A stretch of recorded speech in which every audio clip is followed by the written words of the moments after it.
number and numeration. Now for this chapter we're going to look at numbers and numeration.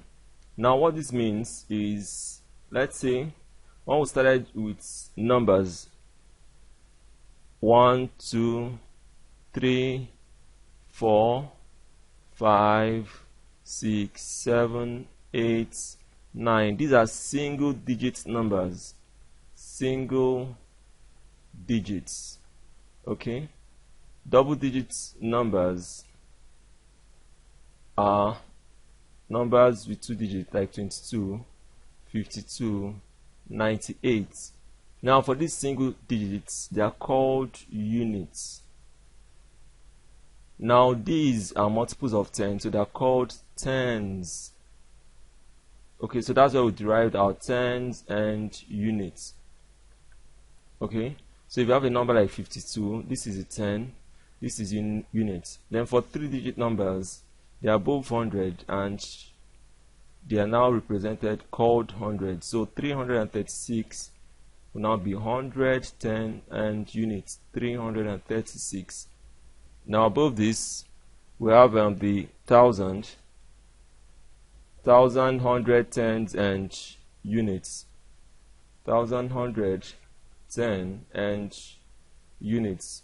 So an example of this is 4,336. Now after the 100, that's where we'll put the comma.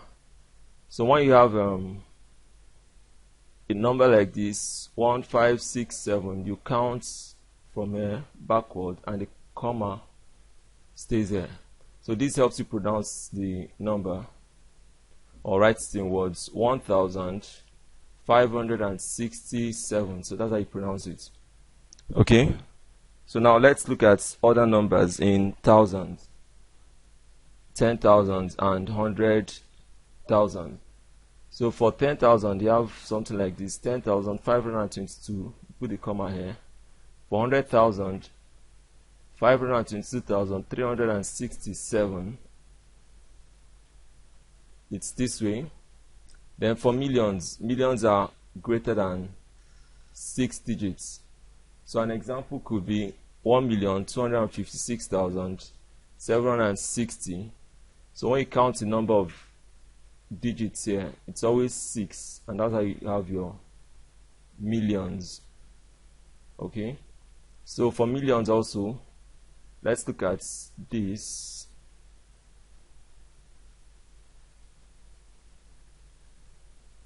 We pronounce this as 1 million. This tells you that is in millions. 1,609,423. Okay, let's look at another example.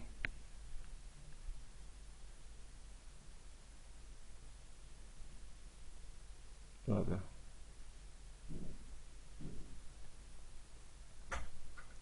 We pronounce this as 10,425,709. Okay, hundreds of millions. Now we have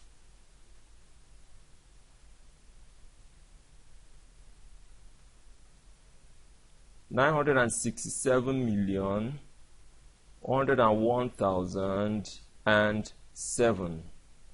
Okay, I hope you understand that. Now for numbers greater than 6 digits, so these will have 9 digits on this side. They're now called trillions. So this is 1 trillion. Okay, so if you have a number like this,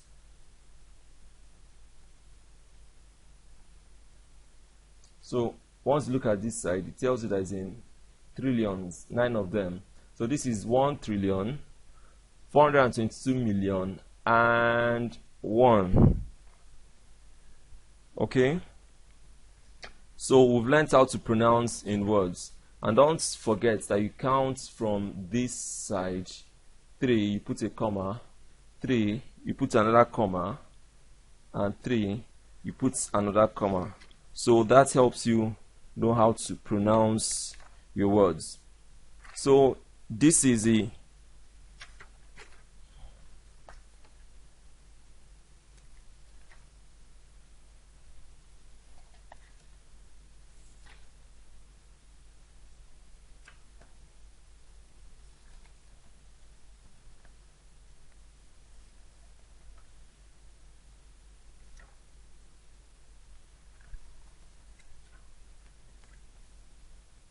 Okay, at this point we've gotten to millions. Now let's look at the Roman equivalent of these Arabic numbers. So for that, we'll let's take a review of the Roman numerals we did in the past. So follow I, V, V standing for 5, VI,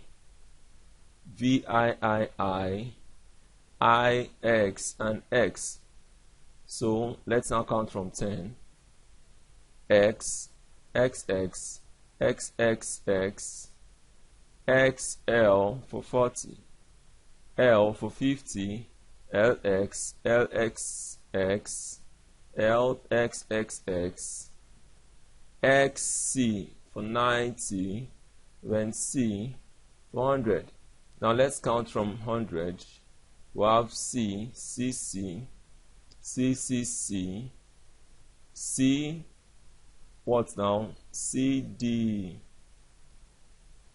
Then you have this for 500, DC, DCC, DCCC, then CM and M. This is for 900.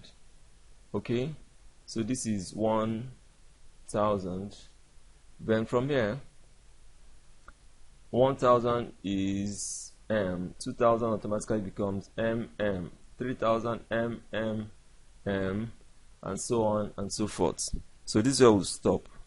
Now we could have questions that could come this way: XXIX plus XIX.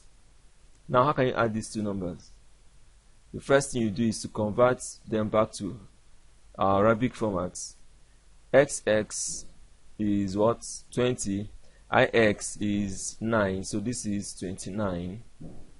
XIX is what? Now it's easy to make a mistake here. Now how do you make the mistake? By saying XIX. You look at XI first and say it's 11, then call this one 10. That would be wrong. X here is 10, IX is 9, so 10 plus 9 is 19. So 29 plus 19 is what? We'll arrange it. 29 plus 9 plus 9 is 18, 1, 2 plus 1 is 3, plus this one, that's 48. So the 48 will convert it back. So that becomes XL for 40, then 8 is VIII. So this is our final answer. Okay, you could also have questions that could come this way. If XBIX equals 49, what then is B? Now what you do is to change 49 to Roman numerals. 49 is what? XLIX. So that automatically means that our L is, the B is our L. Okay, so that's our answer. This is the end of the chapter 1, numbers and numeration. Now at this point, I want you to click on Start Quiz and take a quiz to make sure you understand everything we've discussed in this chapter.